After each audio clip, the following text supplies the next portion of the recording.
Section. And now, Yoga.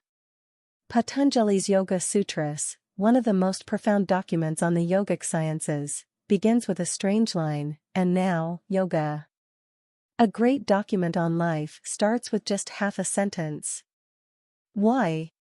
This is because you arrive at yoga only when you realize that your desire is essentially for the limitless, and that absolutely nothing else will settle you. Every human being lives in a perpetual state of insufficiency.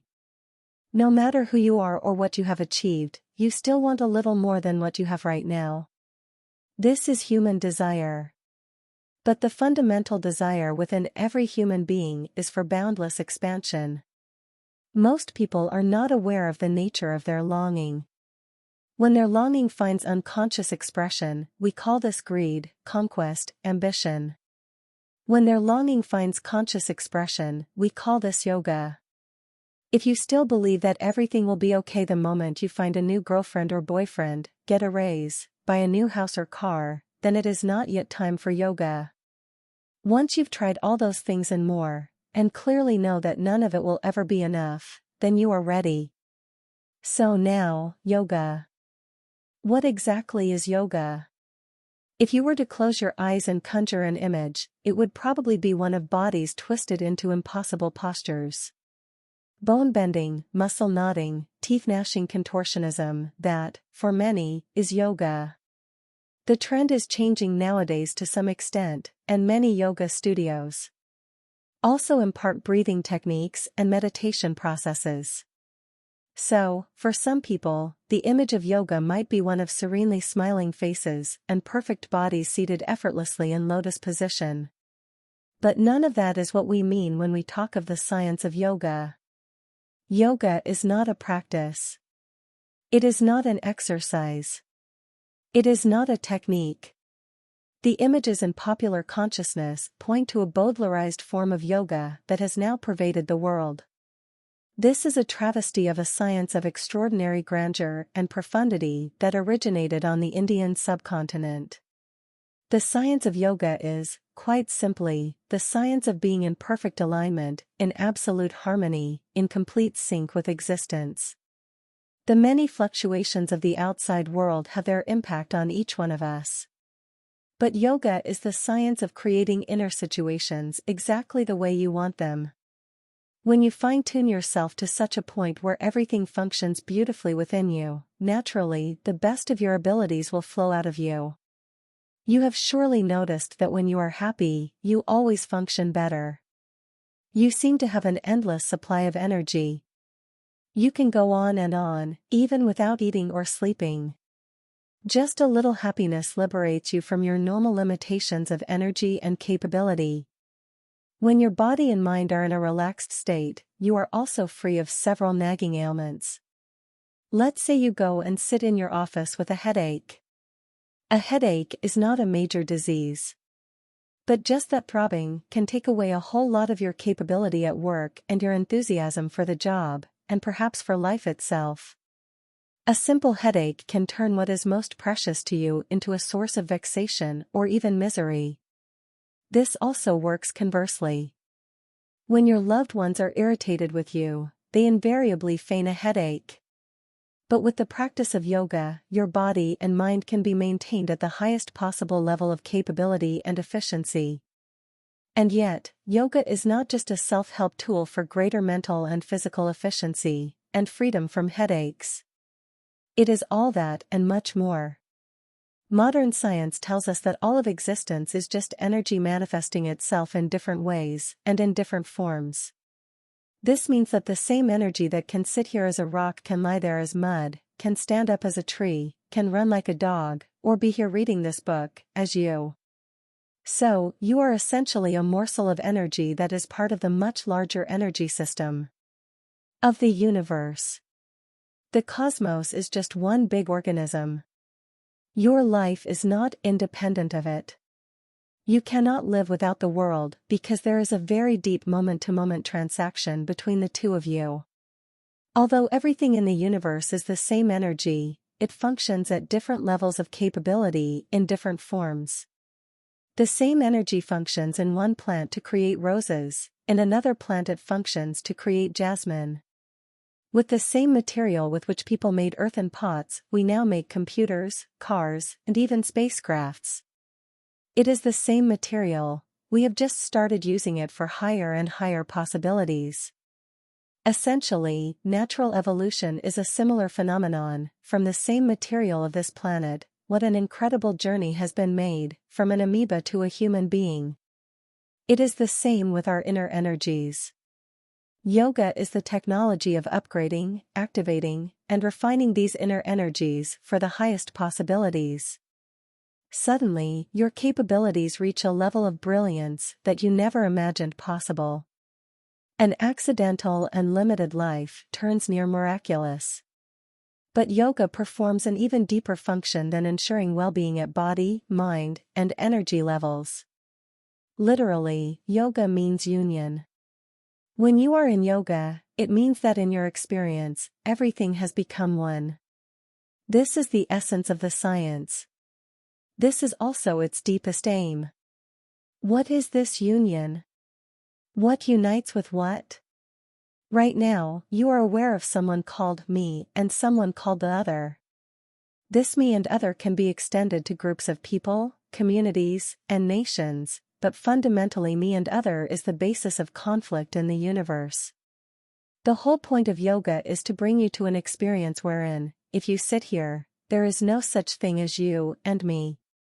It is all me, or all you. Any process that helps you to reach this union is yoga. How can this union be achieved?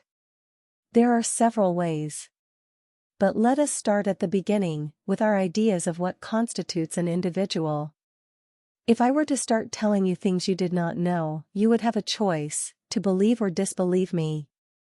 Either way, you have only concretized your assumptions, whether positive or negative. This will only take you into flights of fanciful imagination. But the whole process of yoga is to take you, step by step, and stage by stage, from the known into the unknown. It is 100% empirical. Science. It does not ask you to take anything on trust.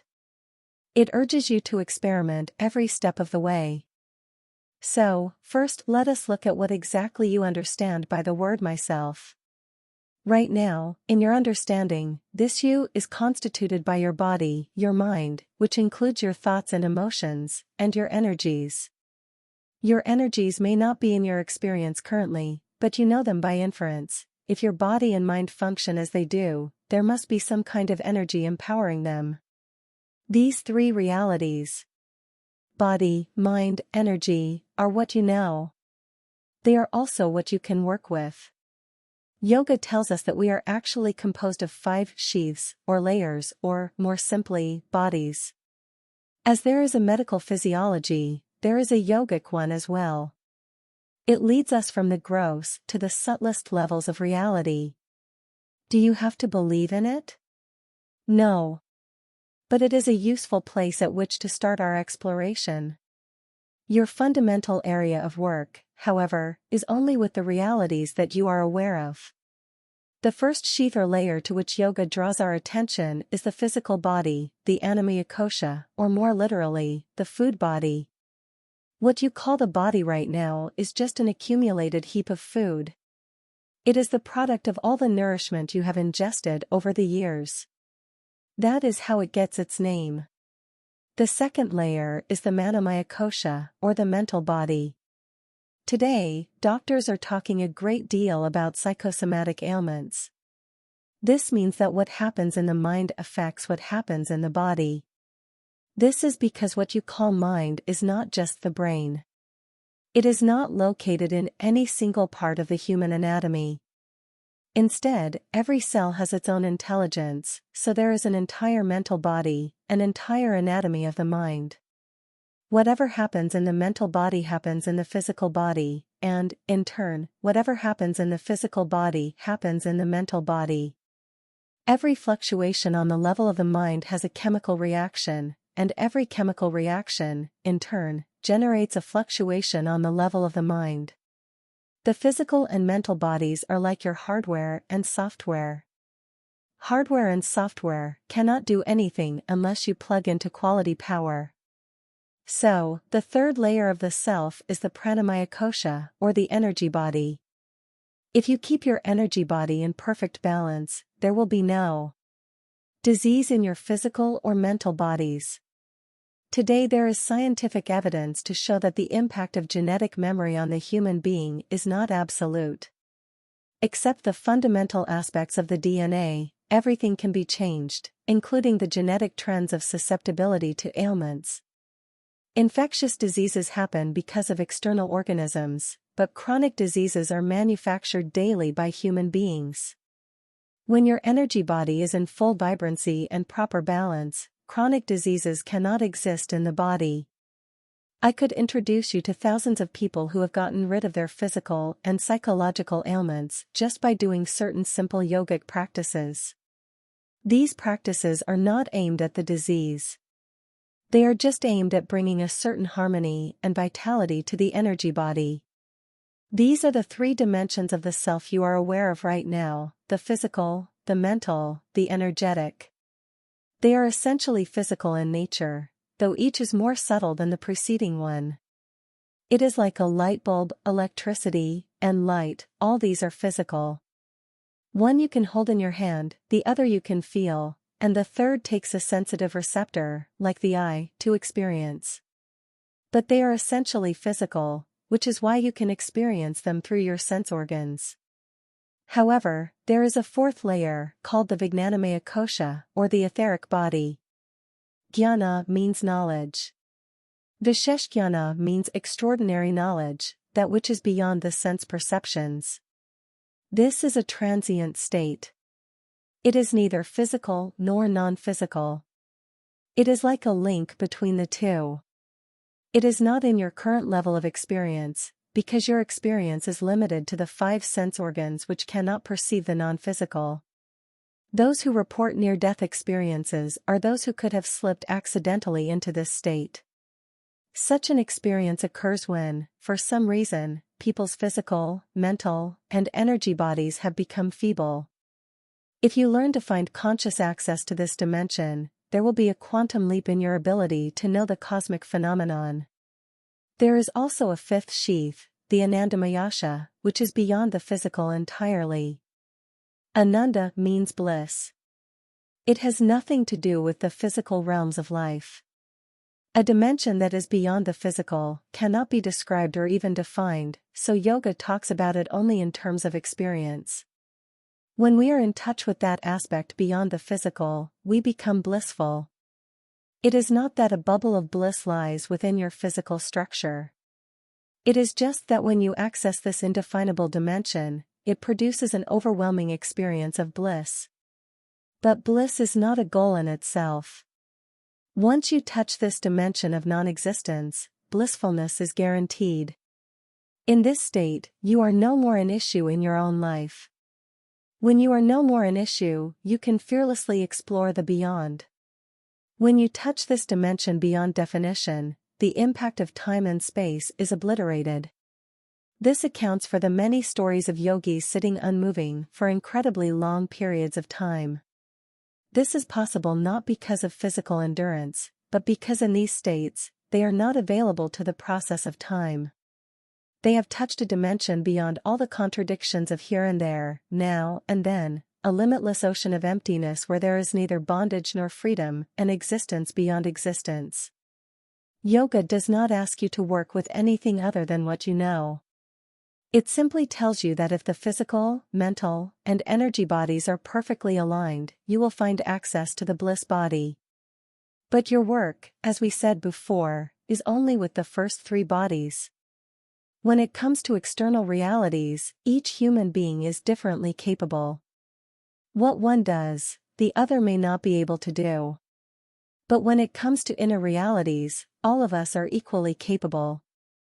There is no guarantee that you will be able to sing, dance, climb a mountain, or make money merely because you want to. But making your inner life blissful is something that everyone is capable of. It cannot be denied to you, if you are willing.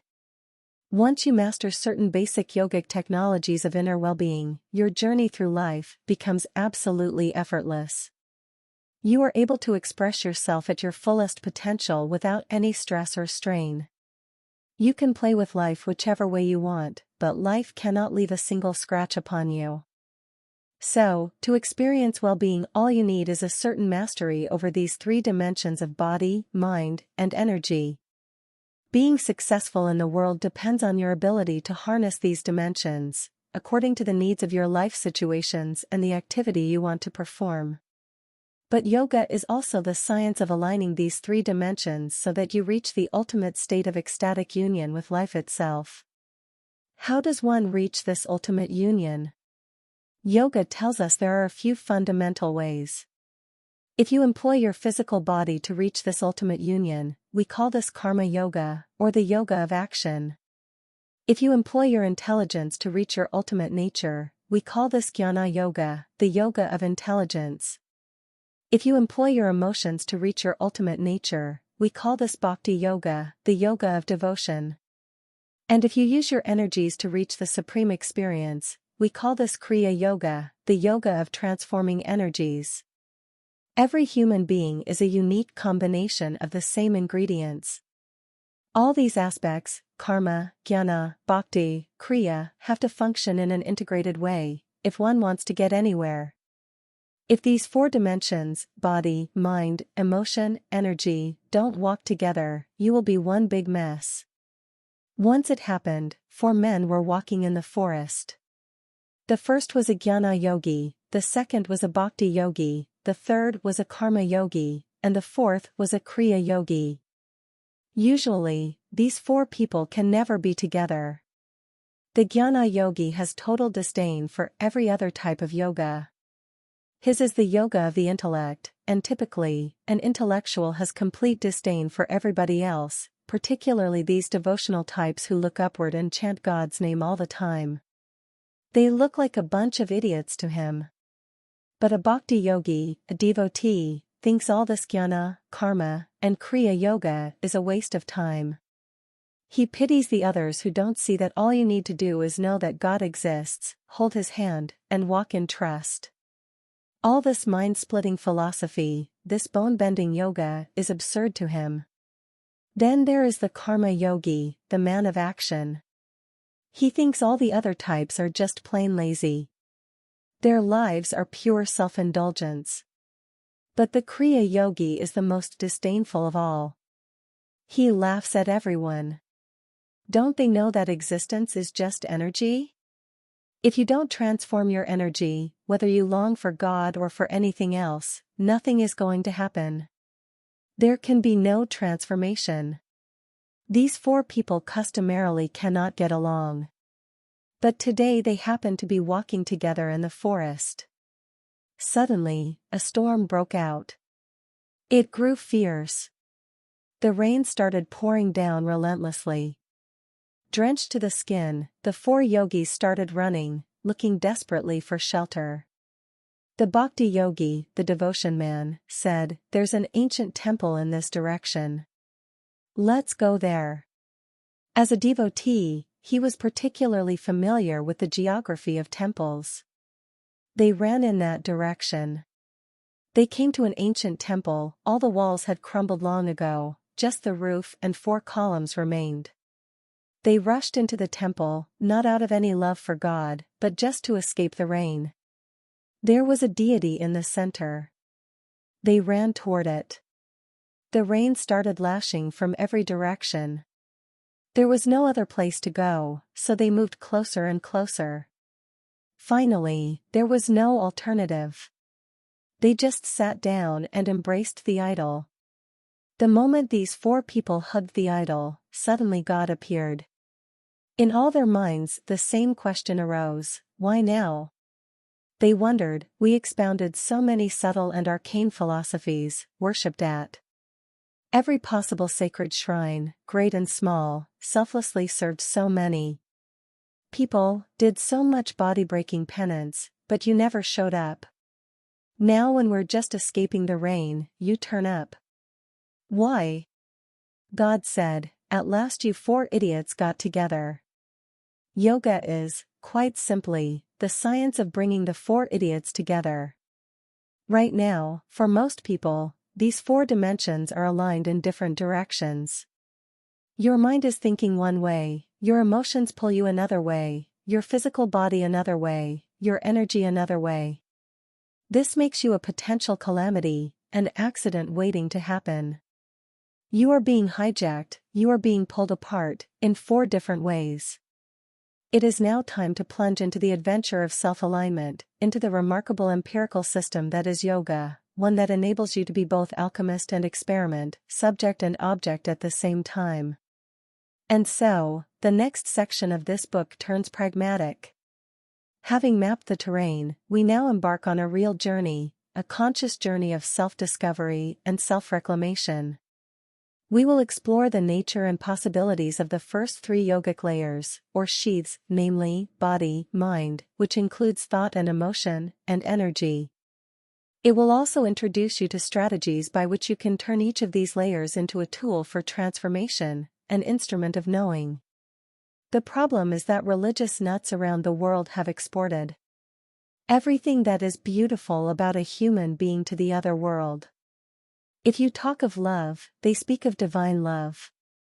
If you talk of bliss, they speak of divine bliss. If you talk of peace, they speak of divine peace. We have forgotten that these are all human qualities. A human being is fully capable of joy, of love, of peace. Why do you want to export these to heaven? There is so much talk of God and heaven mainly because human beings have not realized the immensity of being human. It is obvious that the very source of life is throbbing within you in some way. The source of your life is also the source of every other life and the source of all creation. This dimension of intelligence or consciousness exists in every one of us. The deliverance of every human being lies in finding access to this deathless dimension. To be joyful and peaceful within yourself every moment of your life, to be able to perceive life beyond its physical limitations, these are not superhuman qualities. These are human possibilities. Yoga is not about being superhuman, it is about realizing that being human is super. Thank you for listening. Let's join our journey to deeper understanding and transformation by subscribing to our channel for more enlightening content.